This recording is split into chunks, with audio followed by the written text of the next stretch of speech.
Oi, gente! Como vocês estão? Sejam muito bem-vindos novamente. Hoje vamos falar de um material que transforma qualquer peça simples em algo cheio de charme, a corda de sisal. Se você gosta de artesanato com um toque rústico e ao mesmo tempo sofisticado, esse vídeo vai te encher de inspiração. O legal do sisal é que ele é muito resistente e pode ser usado de várias formas. Você pode enrolar, trançar, colar, moldar. E olha essa dica: para evitar que a corda desfie, passe um pouquinho de cola branca ou até mesmo um pingo de esmalte incolor nas pontas. Isso ajuda a manter tudo no lugar e deixa o acabamento mais bonito.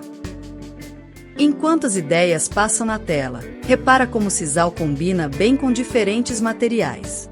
Madeira, vidro, tecido. É só escolher a combinação que mais combina com o seu estilo. Você pode usar para criar cestos organizadores, luminárias, descansos de panela, detalhes em vasos e até tapetes. E o bom é que são peças que, além de decorativas, podem ser bem úteis no dia a dia.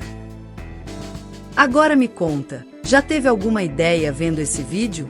Aproveita para testar alguma dessas inspirações e dar aquele toque especial na decoração ou até começar a vender.